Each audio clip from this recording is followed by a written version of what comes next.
It was a bright Monday morning at a busy marketing firm in the middle of the city. The office was full of chatter, people typing on keyboards, phones ringing, and coffee cups clinking.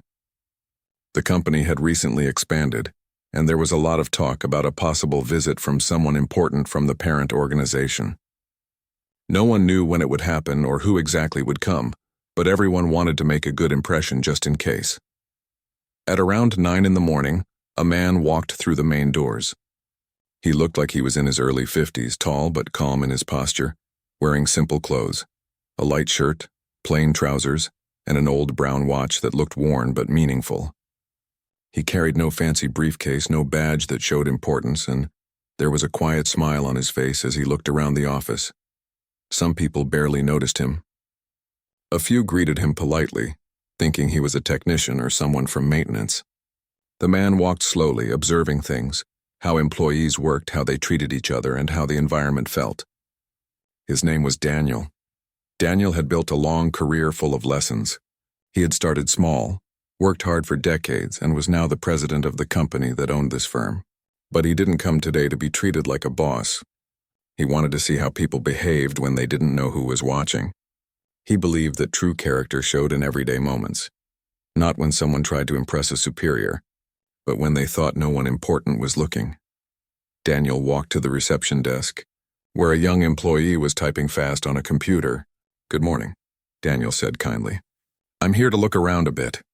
Would it be all right if I sit in the open workspace for a while?" The receptionist barely looked up. "Sure," she said, distracted. "You can sit wherever you like, but if you're waiting for someone, please sign in over there." Daniel nodded and signed his name simply as Daniel H., not giving away much more. As he found a seat near one of the glass walls, a group of employees nearby were laughing and chatting about weekend plans. Among them was a man in his late 20s named Evan. He had been with the company for about 6 months. Evan was smart, ambitious, and confident, but also a little too sure of himself.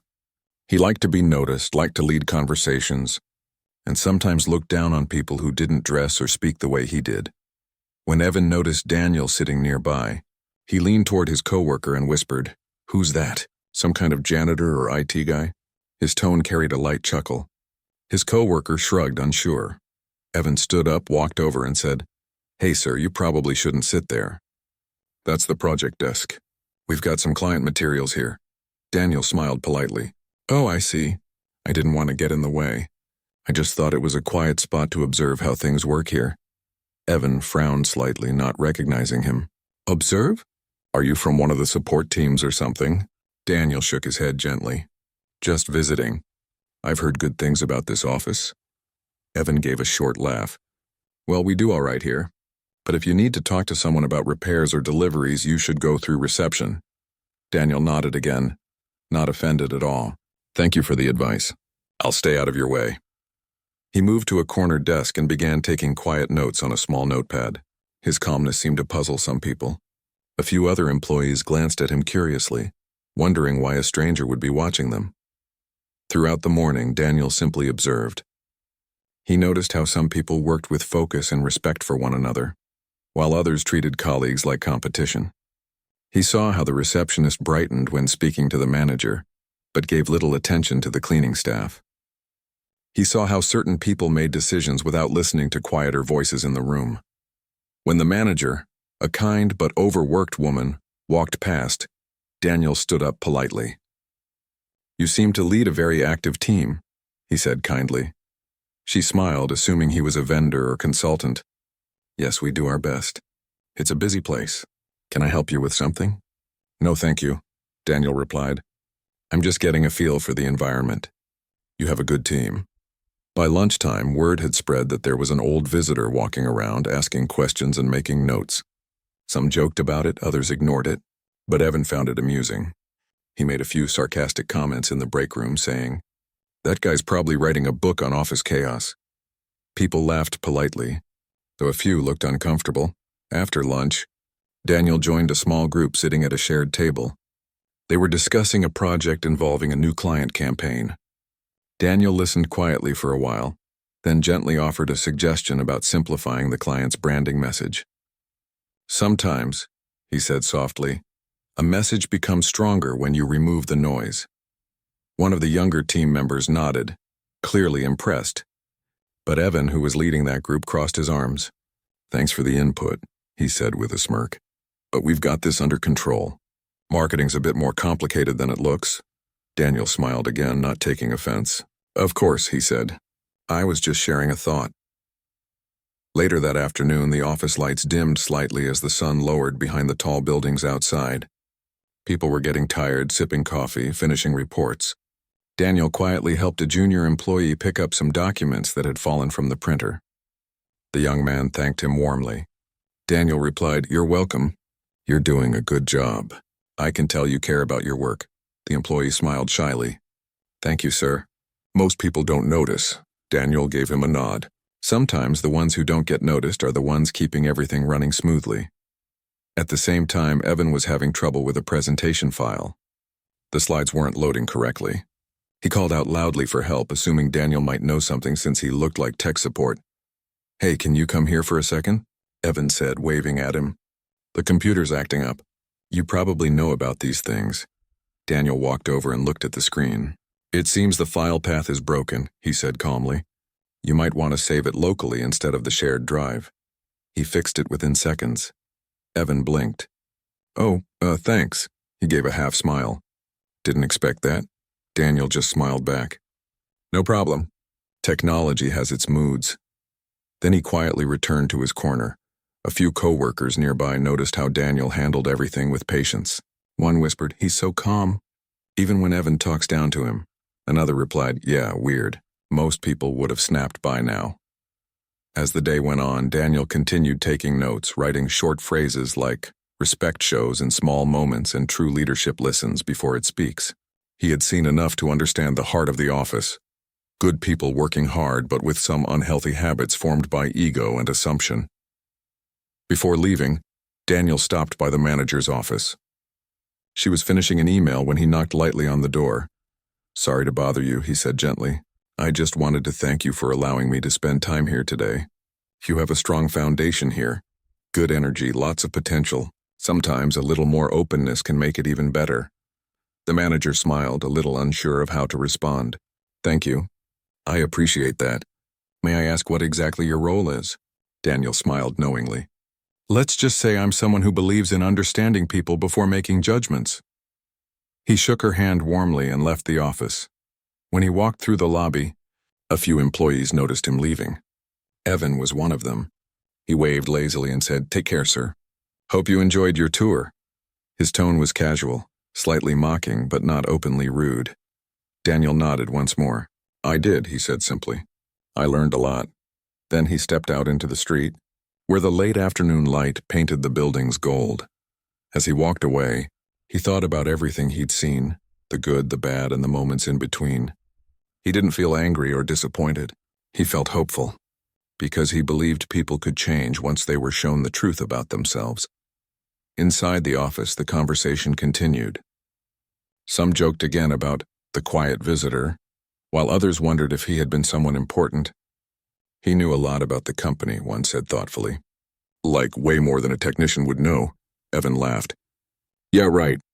Probably just some retired guy who reads business blogs."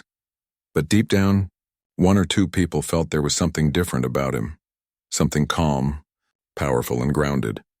As the sun set and the office lights flickered on again, the team returned to work, unaware that their quiet visitor was not just anyone.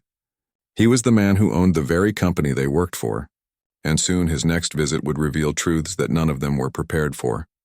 The following morning arrived with the same quiet rhythm of office life, but something about the atmosphere felt different. Conversations were softer, glances more curious. The older man who had visited the day before had left a subtle impression on everyone, though few could explain why. Some employees dismissed it entirely, assuming he was an outsider with harmless intentions. Others felt uneasy, wondering if they might have overlooked someone important. Evan, however, carried on as if nothing unusual had happened.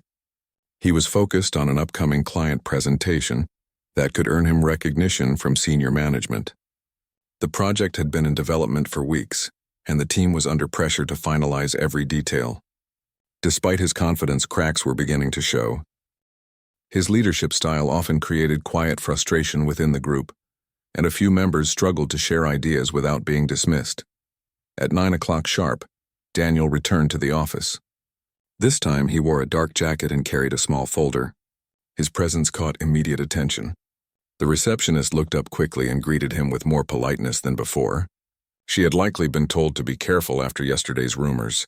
Daniel smiled kindly, signed in, and moved toward the open workspace once again. When Evan saw him, he muttered under his breath, "Not again," and exchanged glances with another colleague.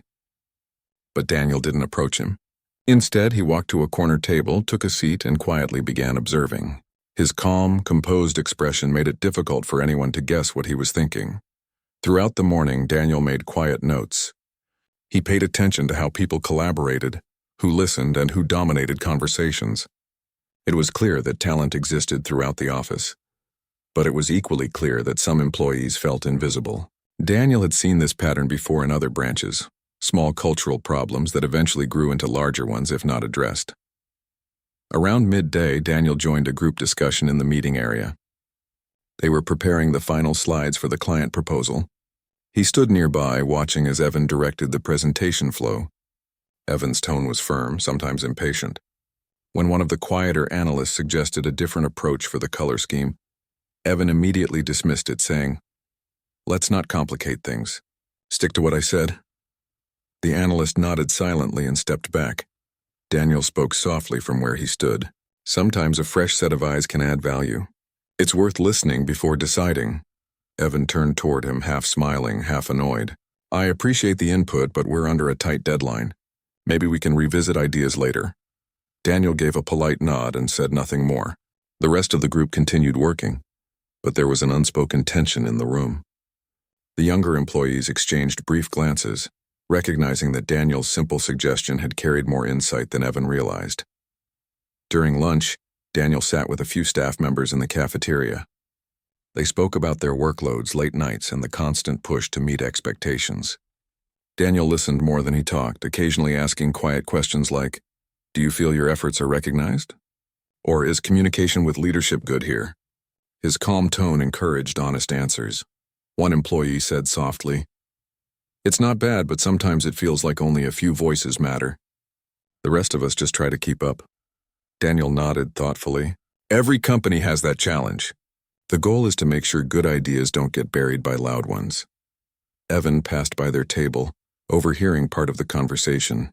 He laughed lightly. "Oh, I see you're conducting interviews now," he said with a joking tone that carried a hint of mockery. "Be careful or HR might think you're trying to take my job." The table fell silent. Daniel looked up at him calmly. "No jobs to take," he said. "I'm only trying to understand how things work here." Evan grinned and shrugged. "Just making sure. You seem pretty interested for a visitor." He walked away, leaving behind a trace of awkwardness. Daniel turned back to the group and changed the subject gently, refusing to let the moment linger. His composure impressed the employees sitting there. They could sense that he wasn't the kind of man who got easily shaken by arrogance. Later that day, the office manager approached Daniel to ask if he needed anything. He thanked her and asked if he could attend the afternoon project briefing. She hesitated for a second, unsure, but then agreed. "Of course," she said politely. "You seem genuinely interested in our process." By 3 o'clock, everyone gathered in the conference room. The team prepared to review the client proposal before sending it out for approval. Daniel sat quietly at the back, observing the dynamics. Evan took charge of the presentation again, standing confidently at the front. For the first few slides, everything went smoothly. The visuals looked clean, the points clear. But when the discussion turned to budget allocation, a disagreement broke out between two team members. Evan immediately grew frustrated.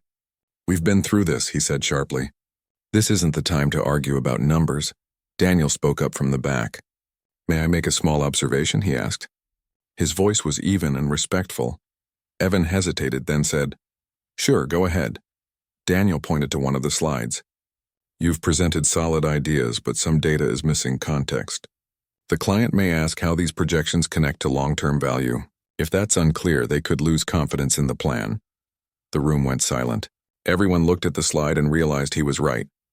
The connection between short-term results and overall brand growth wasn't clearly shown. Evan tried to hide his discomfort. That's an interesting point, he said after a pause. We can fine-tune it later. Daniel smiled. It's easier to fine-tune now while everyone's together. For a moment, Evan didn't respond. His pride made it difficult to accept feedback from someone he still assumed to be an outsider. But the others were clearly waiting for him to agree. Finally, he nodded. All right, let's adjust it. Daniel quietly helped them reword a few lines and reorganize the slide order. The changes made the presentation stronger, and even those who had been silent earlier began contributing. The energy in the room shifted. Collaboration replaced hesitation. When the meeting ended, a few employees thanked Daniel quietly. Evan muttered a brief, "Good call" earlier, though his tone lacked warmth. Daniel simply nodded. It's all teamwork, he said, leaving no trace of ego in his voice.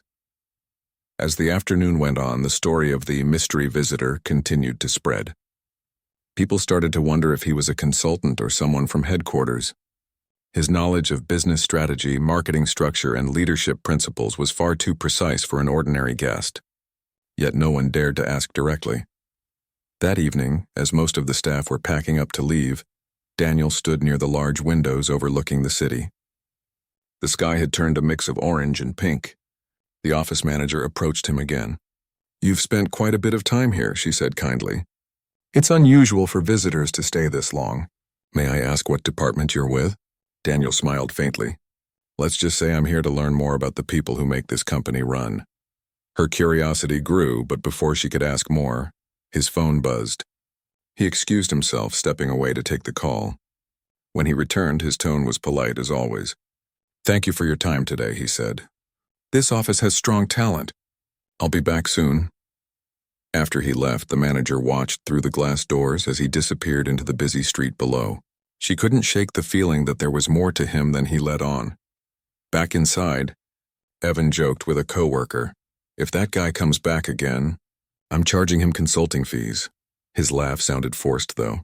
Deep down, he felt a strange mix of irritation and uncertainty. There was something unsettling about the way the man carried himself. Too calm, too observant, too sure of what he saw. Later that night, Daniel sat in his hotel room reviewing the notes he had taken over the last 2 days.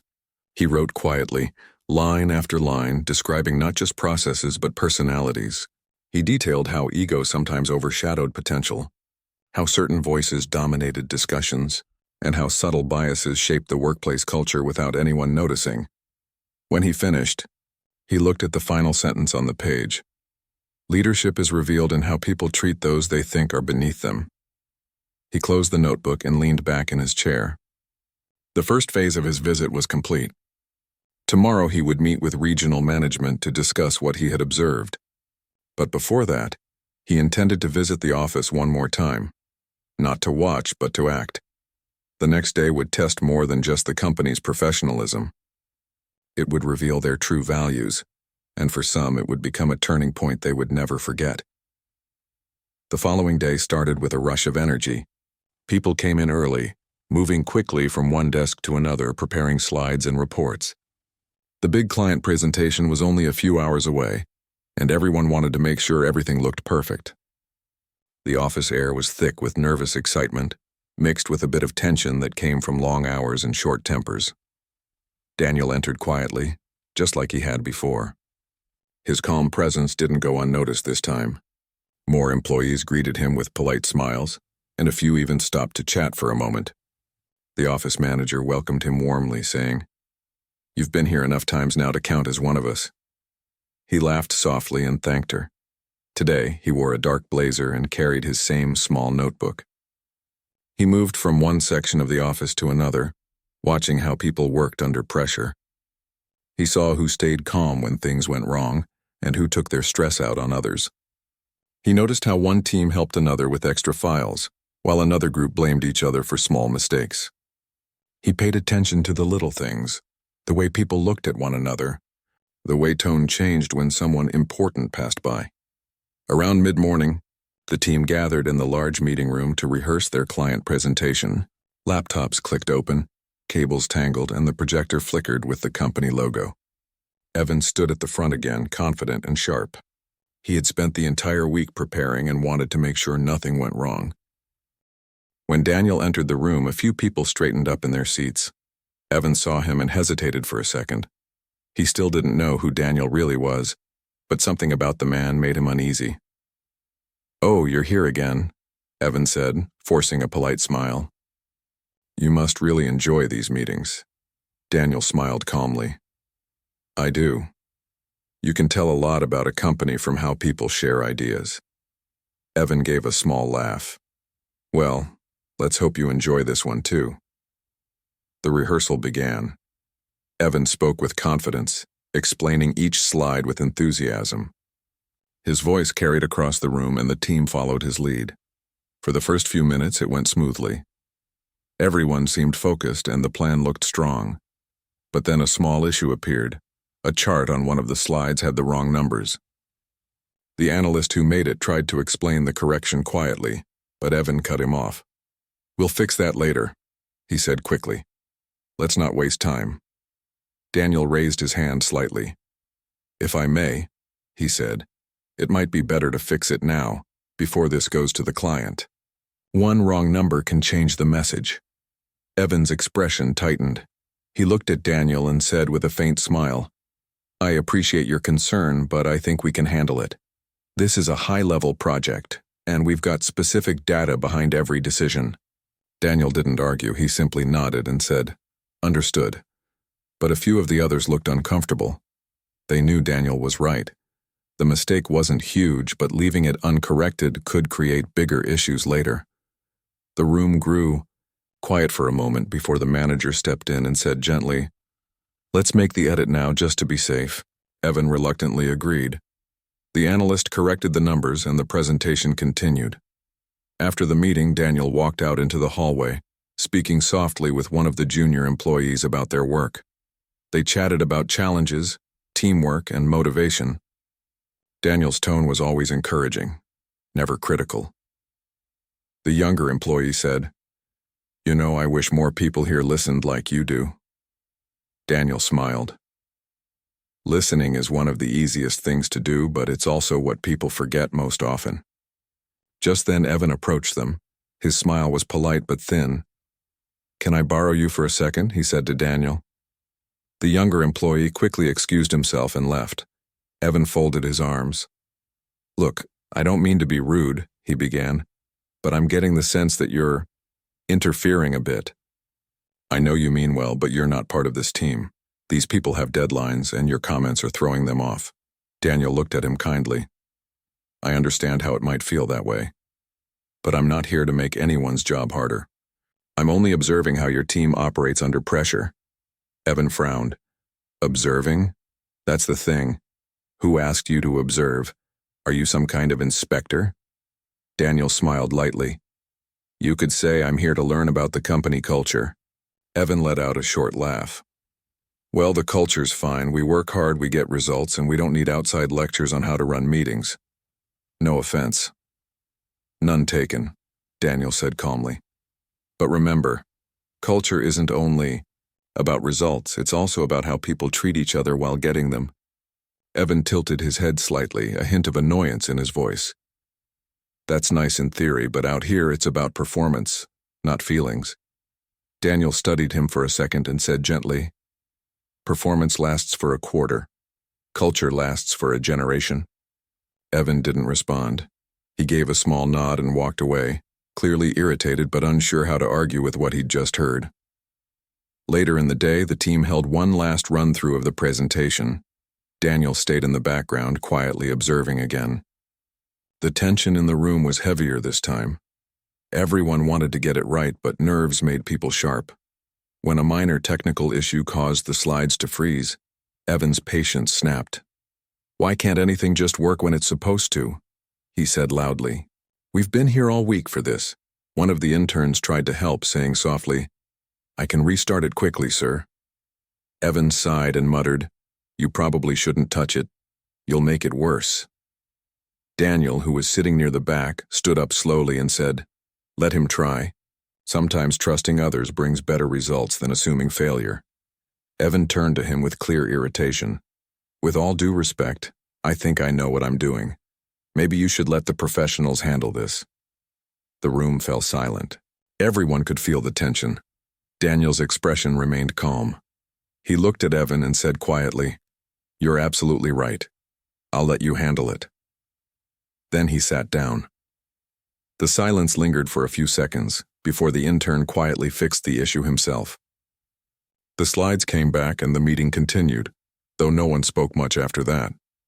When it ended, Daniel thanked everyone for their time and said he would be stepping out for a while. The employees nodded politely, but a few looked embarrassed about what had happened. The quiet tone in Daniel's voice had a weight that stayed with them even after he left the room. Evan, however, was still frustrated. He felt like the man had undermined his authority in front of his team. He vented about it later in the break room, saying to a coworker, "That guy's been hanging around here like he owns the place. I don't even know who let him in." The coworker replied carefully, "I don't know who he is either, but he definitely knows things. Did you hear the way he talked about long-term strategy? That's not something a random visitor would know." Evan brushed it off with a laugh. "Please, he's probably some retired consultant trying to feel useful again." But his laugh didn't sound convincing. Deep down, he felt uneasy. The older man's calmness, his knowledge, and the quiet authority in his words made Evan feel like he was missing something important. That evening, as people were leaving, Daniel stopped by the manager's office. She stood up to greet him. "Heading out?" she asked kindly. "Yes," Daniel said. "You've got a strong team. But sometimes, strength comes not from who leads, but from how they make others feel valued." She nodded thoughtfully. "That's true. I'll remember that." Daniel smiled, then left for the day. When he was gone, the manager sat quietly at her desk, thinking about his words. She realized how often small moments of kindness, or lack of them, set the tone for the whole office. The next morning, she received an internal message from the regional director, saying that the president of the parent company would be visiting later that week to meet the team. Excitement and nerves spread through the office like wildfire. People started cleaning desks, updating reports, and rehearsing greetings. Evan was the most excited of all. He saw it as a chance to impress someone who could push his career forward. "This is it," he said confidently to his team. "We're going to make an impression they'll never forget." He had no idea that the man he had spent the last few days mocking and dismissing was the very person he was preparing to impress. Across town, Daniel looked over his notes one last time. He felt ready. The visit was no longer just about observation. It was time to reveal what he had seen and what needed to change. The company had talent, but it lacked awareness. And he believed that one honest moment could change everything. For Evan and everyone else at that office, the coming meeting would not be just another corporate visit. It would become a lesson in humility, respect, and how quickly assumptions can turn into regret. Friday morning came with a different kind of energy. The office buzzed louder than usual. Desks were cleaner, clothes were sharper, and people spoke with an extra layer of politeness. The long-awaited visit from the president of the parent company was finally happening that day, and everyone wanted to leave a good impression. The manager had sent out an email early that morning reminding everyone to stay professional and attentive during the meeting. "This visit is important for all of us," she wrote. "Let's show them the best version of our team." Evan arrived earlier than usual. He wore his best suit, combed his hair neatly, and practiced his presentation twice before most of his coworkers even got in. He was determined to shine. This, he thought, was his opportunity to be noticed by upper management. By mid-morning, the conference room was set up perfectly. The company's logo glowed faintly on the big screen, bottles of water were neatly placed on every table, and fresh coffee filled the air. Everyone gathered, chatting in low voices, their nervous laughter echoing softly against the glass walls. The manager entered the room holding a tablet. "All right, everyone," she said. "The regional director will be here shortly and the president will join right after that. Please, just relax and be yourselves." Of course, no one could truly relax. Some rehearsed their talking points under their breath. Others straightened their ties or fixed their hair in the reflection of the window. Evan stood by the screen, pretending to check his slides, but really imagining the compliments he might get. A few minutes later, the regional director walked in, smiling warmly. "Good morning, team," she said. Thank you all for preparing this. The president has been very excited to visit this branch. He's been observing different offices recently, and today, he's looking forward to meeting all of you. At the word observing, a few people exchanged curious looks. It sounded unusual, but they didn't think too much about it. The director continued, "Before we begin the main discussion, I'd like to introduce the person you've all been waiting to meet. Please welcome the president of our parent company, Mr. Daniel Harper." The door opened, and there he was, the same man who had quietly sat in their workspace, asked gentle questions, fixed a computer glitch, and taken notes in a small book. For a moment, no one spoke. The room froze in complete silence. Evan's confident smile disappeared instantly. His face turned pale, his jaw slightly open. He looked like someone who had just realized a huge mistake but couldn't find the words to explain it. Daniel walked in calmly, the same composed expression on his face, though now it was clear he carried a quiet authority. The regional director gestured toward him with a proud smile, unaware of what had unfolded earlier in the week.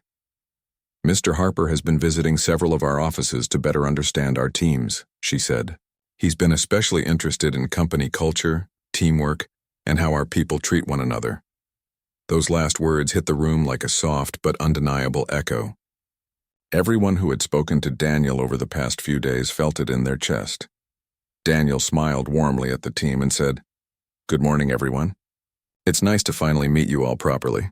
A few voices mumbled, "Good morning," but most people were still stunned.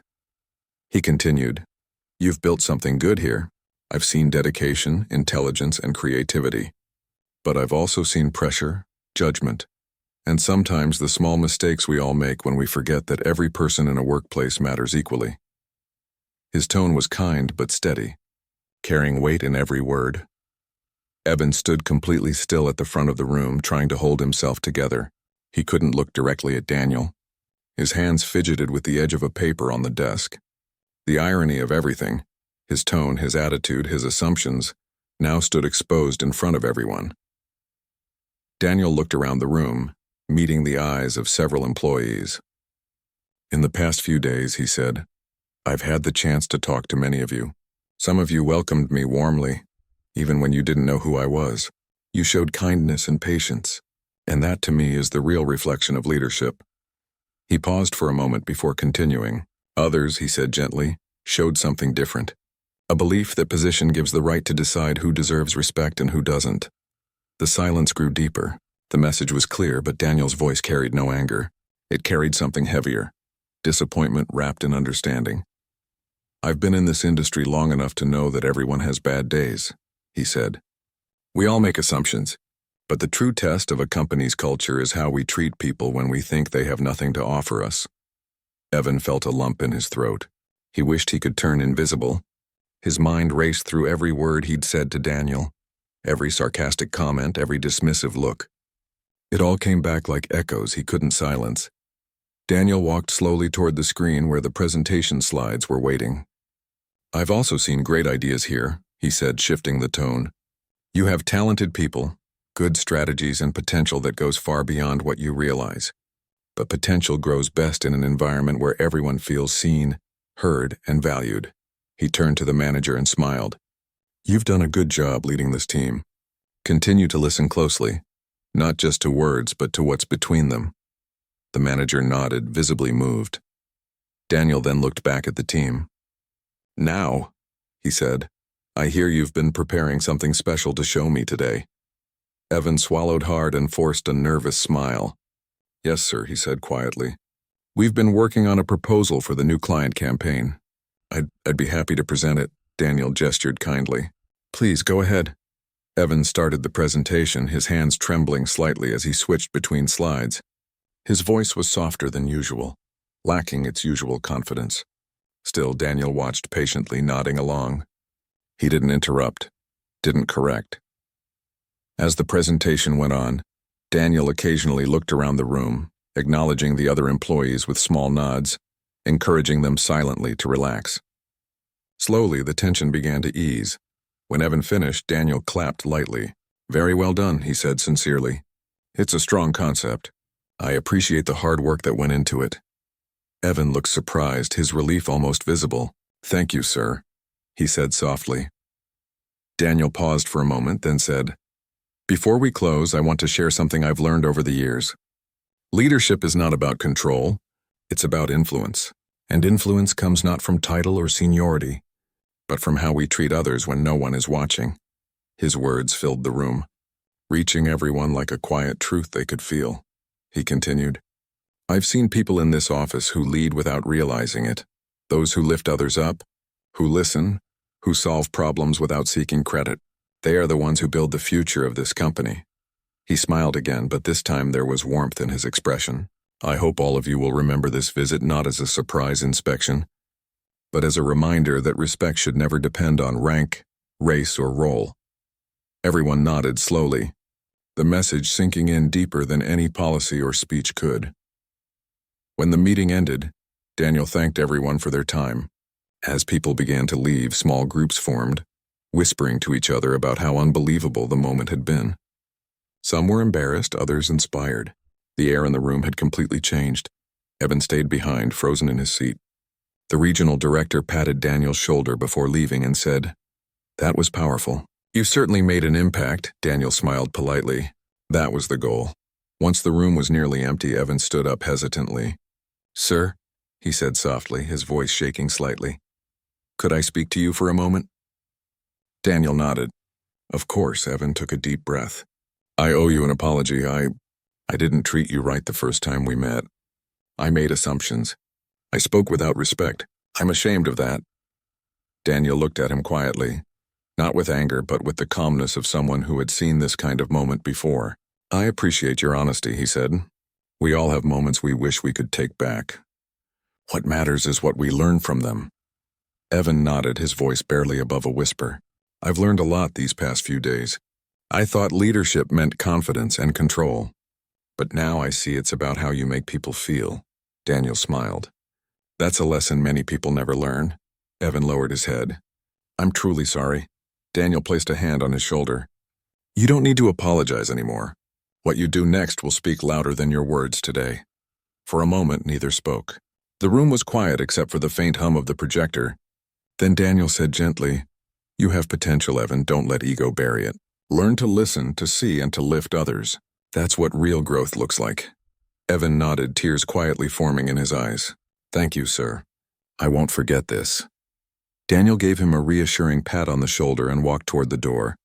Before leaving, he turned and said softly, "The world doesn't need more bosses. It needs more people who lead with respect." Then he stepped out, leaving Evan alone in the empty conference room, standing beside the screen where his presentation still glowed. As Evan looked at his reflection in the glass, he saw not the confident employee he'd been that morning, but someone humbled and changed. He realized this moment, this unexpected encounter, might be the most important lesson of his entire career. Outside, Daniel walked down the hallway with a calm expression. The visit had gone exactly as he'd hoped. He didn't need to raise his voice or point fingers. He knew real change started quietly, one person, one heart at a time, and inside that office, change had already begun. The following Monday felt completely different from the one before. The same office, the same people, the same desks. But something in the air had changed. It wasn't loud or dramatic. It was quiet, steady, and meaningful. The team walked in with a new kind of respect for one another. Conversations were softer, smiles more genuine, and even the usual morning rush had a calmer rhythm to it. After Daniel's visit, no one could stop talking about what had happened. Some people still whispered about how the mystery man, who had been sitting among them all week, turned out to be the president of the parent company. Others said it felt like a scene from a movie, except this one left them thinking about their own behavior. Evan, especially, was different. He came in early that day, but not to impress anyone. He came early to reflect. Sitting at his desk with a cup of coffee, he looked out the window and thought about the conversation he'd had with Daniel after the meeting. It kept replaying in his mind. Daniel's calm words, his steady tone, the way he spoke about respect and leadership without ever raising his voice. For the first time in a long time, Evan didn't feel the need to show off or be the loudest person in the room. Instead, he wanted to listen more, understand more, and rebuild the trust he had lost with his team. When his co-worker from the marketing department walked by and greeted him, he smiled and said, "Good morning," with real warmth. She looked surprised, pleasantly surprised, and smiled back. Later that morning, the manager gathered everyone for a short team meeting. "I just want to say," she began, "I'm proud of how we handled last week. It was unexpected, but it turned into something powerful.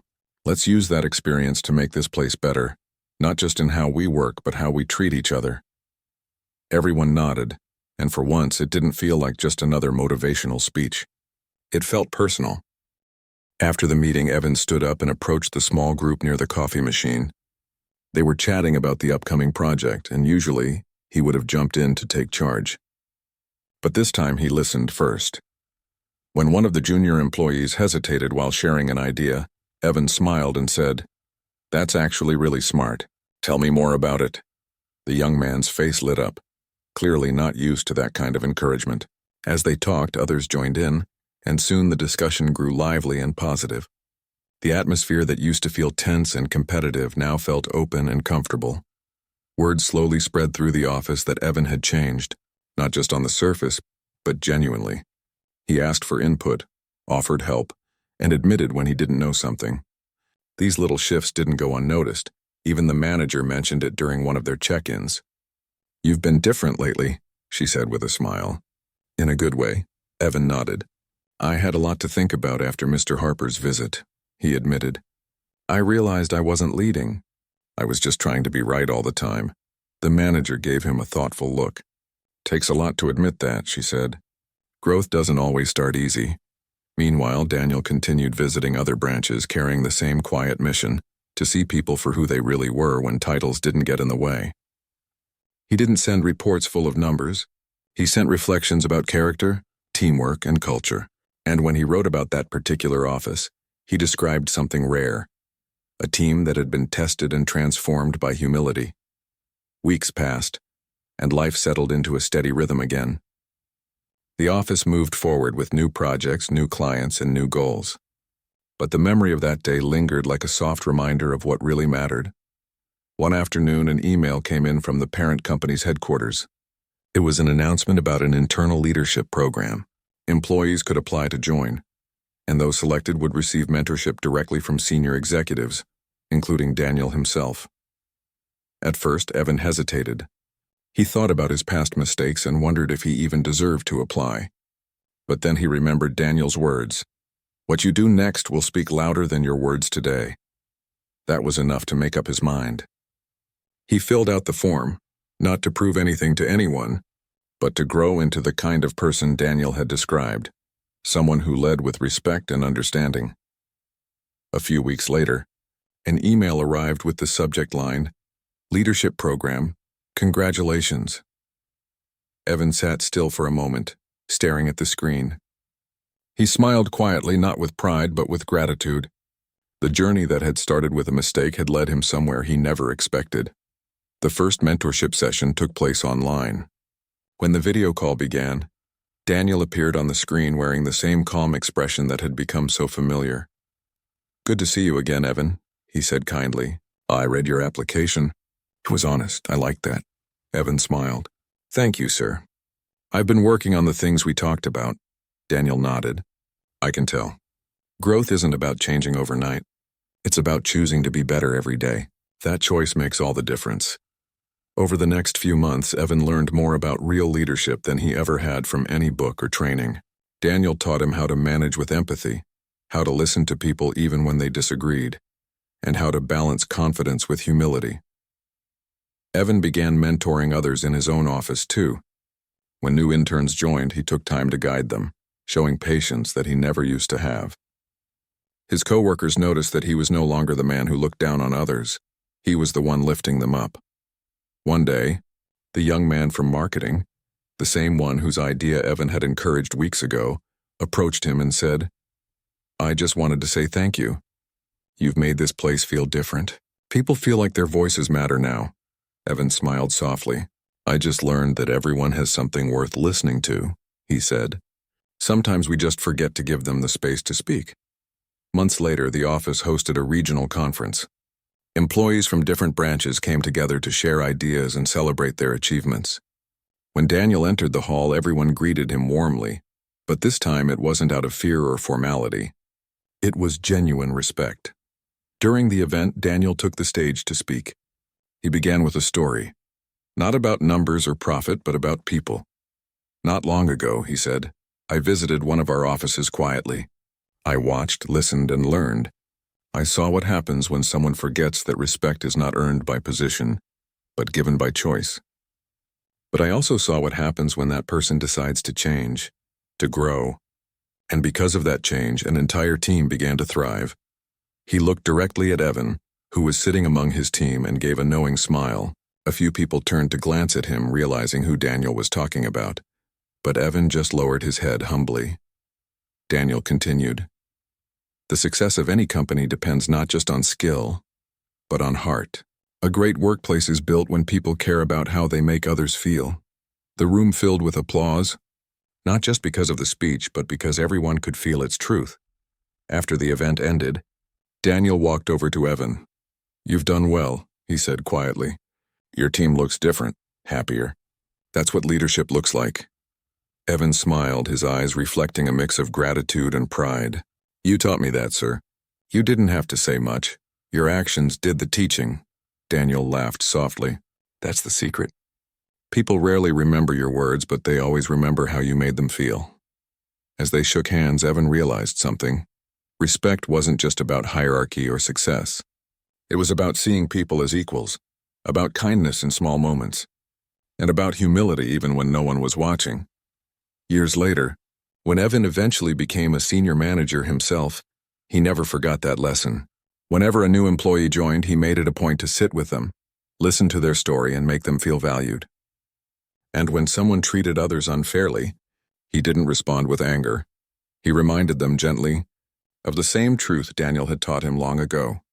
In time, people began to describe Evan as one of the most respected leaders in the company, not because of his title, but because of his character. And though Daniel eventually retired, his influence remained in every office he had visited. His quiet approach had changed more than just one workplace. It had reshaped how people thought about leadership, empathy, and equality.